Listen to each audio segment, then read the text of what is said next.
lama-kelamaan saya kenal DJ dan akhirnya masuk terjun dunia DJ hingga kenal dunia penarkobaan.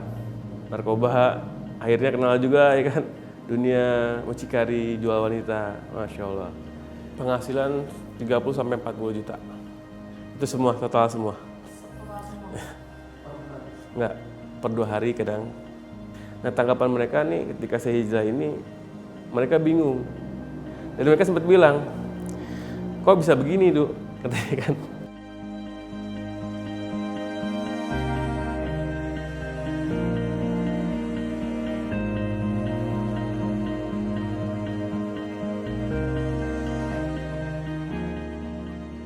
Assalamualaikum warahmatullahi wabarakatuh.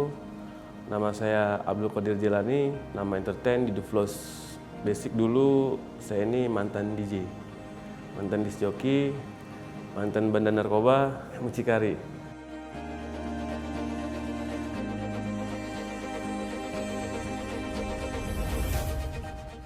Sebelumnya Yudhistira Permana Putra. Nah sekarang ini alhamdulillah kita udah selamatan ganti nama Abdul Qadir Jelani. Jadi sebelum hijrah tuh ada suatu ulama, Syekh Abdul Qadir Jelani yang saya suka. Saya senang sama beliau. Jadi ketika hijrah pun, wah pas. Jadi awal saya dunia malam itu sekitar tahun 2007-an lah ya. Terjun dunia malam SMP kelas 3. Terus lama-kelamaan saya kenal DJ dan akhirnya masuk terjun dunia DJ hingga kenal dunia penarkobaan. Narkoba akhirnya kenal juga ya kan, dunia mucikari, jual wanita, Masya Allah. Nah, sekitar puluhan tahun kurang lah saya terjun dunia malam, narkoba hingga mucikari. Alhamdulillah Allah berikan hidayah tahun 2016 kemarin. Akhir tahun 2015, awal tahun 2016. Pergantian tahun Allah berikan saya hidayah, Masya Allah.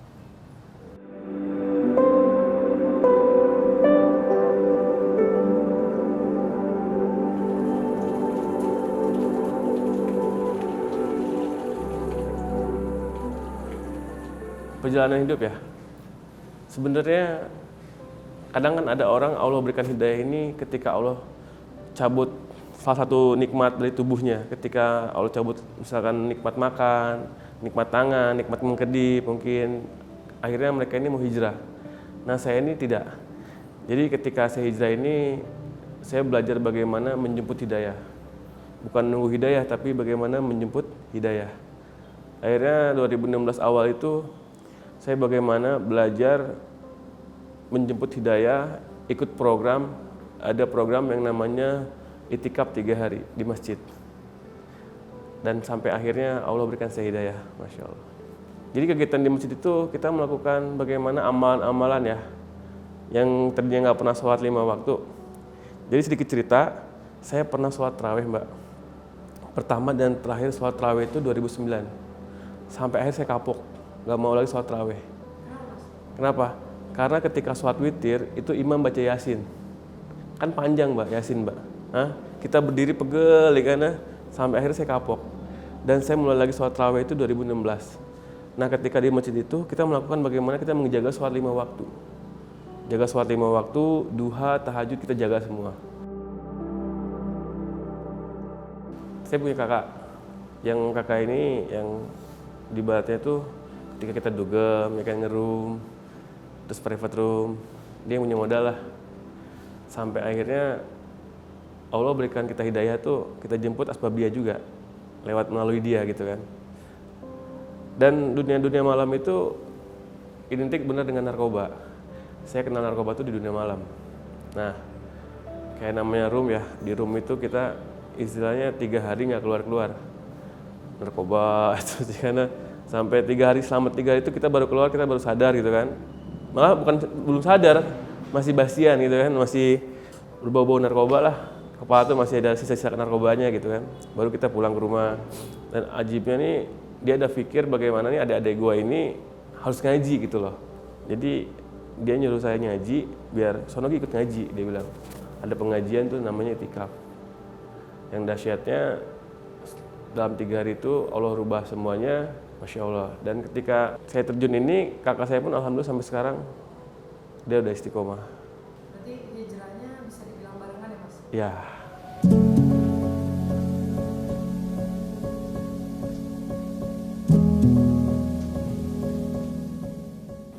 Nah kadang ada yang berpikir ketika kita hijrah ini, wah lu kan dari DJ penghasilan luar biasa ya, narkoba, jual cewek, kok bisa sekarang kerja serabutan? Gimana ceritanya gitu kan? Di situ kita nemu yakin kalau bab rezeki itu udah semuanya Allah atur. Karena kan kalau orang nggak tahu kan suka dukanya ya, wah nanti makannya gimana nih orang gitu kan. Cuman ketika kita hijrah ini, iman kita ini nambah yakin aja. Kalau bab rezeki itu Allah yang atur semuanya. Penghasilan 30 sampai 40 juta. Itu semua, total semua. Total semua. Enggak, per 2 hari kadang. Jadi kalau dulu kan dapat gede itu kayaknya ngerasa kurang terus. Tapi kalau sekarang tuh dapat 10.000 aja kayaknya berkah besar banget. Beda. Jadi keberkahannya itu loh. Cara ngedapetinnya pun beda. Kalau dulu kan apa aja didapetin. Kalau sekarang enggak.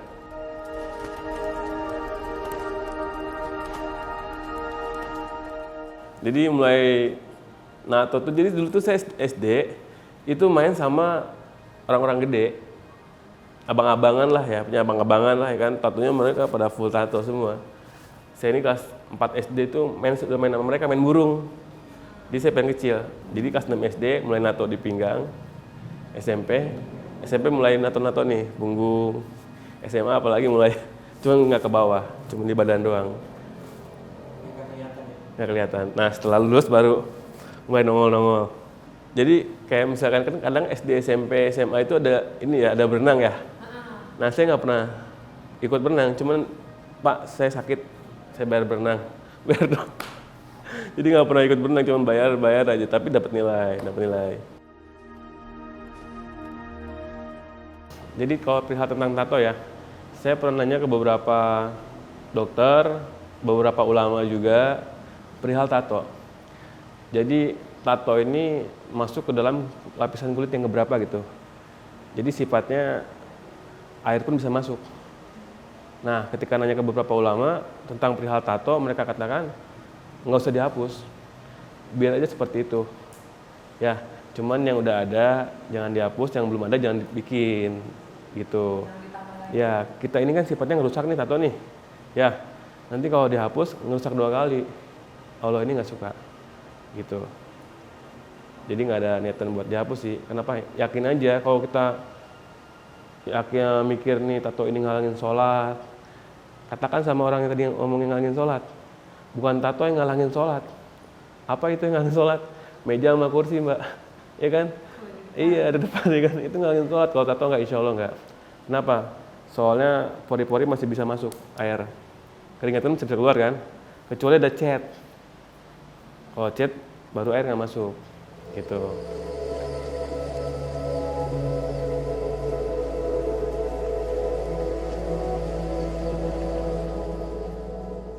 Nah, seharian saya kerjaan nggak terlalu dipikirin sih mbak, nggak terlalu dipikirin kayak terikat seperti apa gitu kan.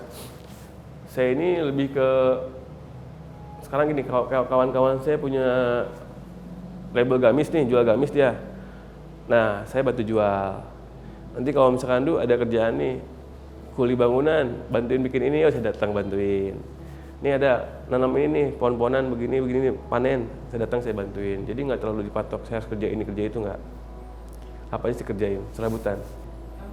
Ya, keberkahannya itu. Suka dukanya ya. Jadi ketika sukanya nih, mungkin ajibnya Allah Subhanahu Wa Taala nih ketika kita hijrah ini, Allah angkat derajat kita. Yang tadinya orang mandang hina, mandang sebelah mata, ya jadi panggilnya Ustadz, Pak Haji, ya kan, kita aminin aja ya kan. Nah dukanya ketika kita hijrah ini ada aja yang nyinyir netizen, ya kalau ada aksi pasti ada reaksi gitu kan. Ketika itu orang yang bilang ini Didu ini kayak teroris, kemana-mana pakai daster katanya kan. Tapi itu nggak lama. Itu cuma 2 bulan, akhirnya mereka yang ngatain, yang nyinyir, mereka ini balik mencintai gitu. Jadi kan saya ketika hijrah ini, hijrah nggak langsung nemuin mereka, Jadi saya pergi dari mereka ini selama 4 bulan itu Mbak. Saya ini memperkuat keimanan saya dulu. Saya nggak mau sampai ketika saya balik lagi ketemu mereka, saya ke bawah. Nah tanggapan mereka nih ketika saya hijrah ini, mereka bingung. Dan mereka sempat bilang, kok bisa begini Duk? Katanya kan. Nah ketika mereka bilang begitu, kalian bingung, apalagi saya yang jalanin lebih bingung. Saya bilang kenapa bisa begini kan. Cuman yang tadinya mereka aneh dan sempat wah hati-hati kan aliran apa nih nanti kan, sehingga kita pelan-pelan ngasih tahu mereka, akhirnya mereka ini sekarang cinta sama kita dan dukung kita. Dan ketika mereka ini belum bisa ikut kita, yang minimal mereka ini dukung kita lah. Jadi banyak yang ngejek, yang mengucilkan ya. Sekarang dia bilang nih Didu udah nggak asik, selama mulai kan udah nggak asik dia bilang. Cuman kalau saya mau nutup mulut mereka, tangan saya cuma 2 Mbak. Caranya gimana? Saya tutup telinga, ya kan? Doain aja ya kan, mungkin ini sebagai kifarah dosa ya kan, yang dulunya saya maksiat ya kan. Mereka ngejek beginilah, begitulah, begitu. Cuman saya nggak pernah mau dengar, malah saya balas dengan doa.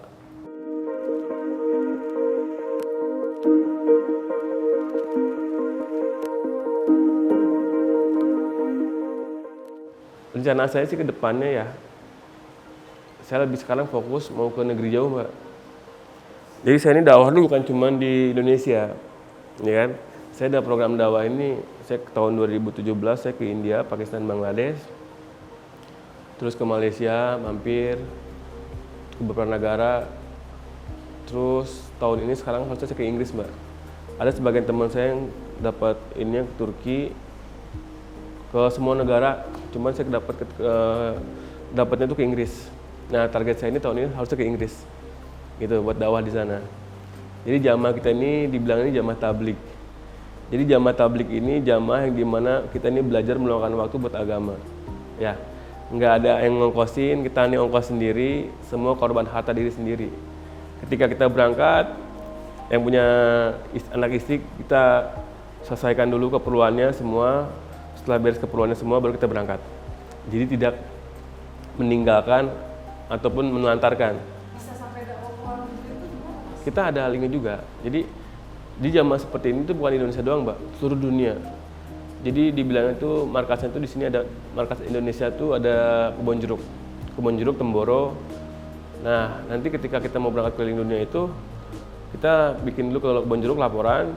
Dari nanti di Kebon Jeruk dilaporan juga ke sana, misalnya kita mau ke Inggris nih.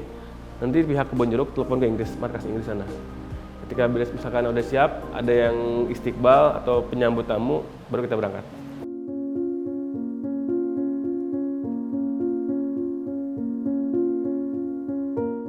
Orang tua, pertama kali hijrah ya, bingung, kaget, senang, campur aduk semua.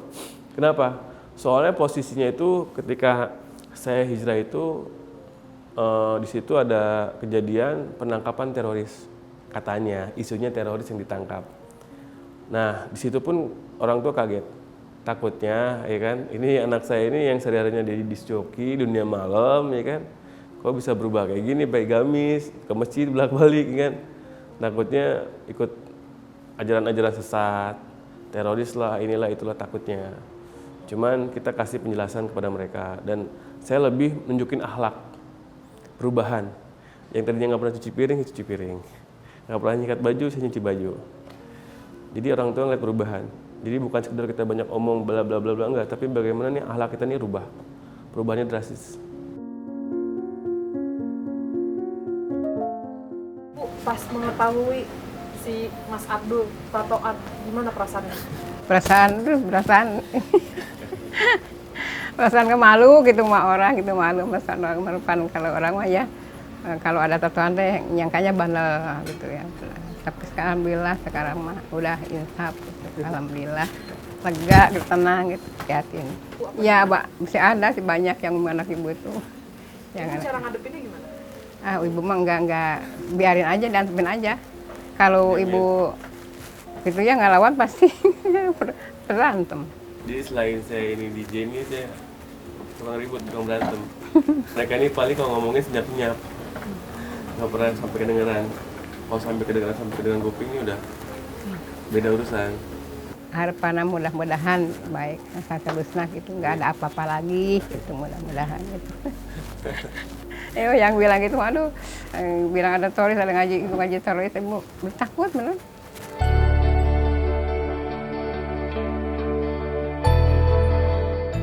Harapan kedepannya saya ingin menjadi lebih baik lagi, Mbak. Ya, ingin lebih baik lagi, dan saya ini ingin ngajak umat sebanyak-banyaknya, Mbak. Ya kan, Mbak tahu kan dunia digital kayak gimana, Mbak? Ya kan, kita nih melalaikan mereka bukan cuma 1-2 orang, Mbak, bukan cuma ratusan tapi ribuan, Mbak. DJ ketika saya bilang suruh joget, mereka ini pasti joget. Suruh minum, pasti mereka minum. Nah, sekarang bagaimana pikir saya ini, yang dulunya mereka ini saya ajak maksiat, sekarang ini mereka ini balik taat kepada Allah Subhanahu Wa Taala. Itulah perasaan yang saya terbayang-bayang selalu, Mbak.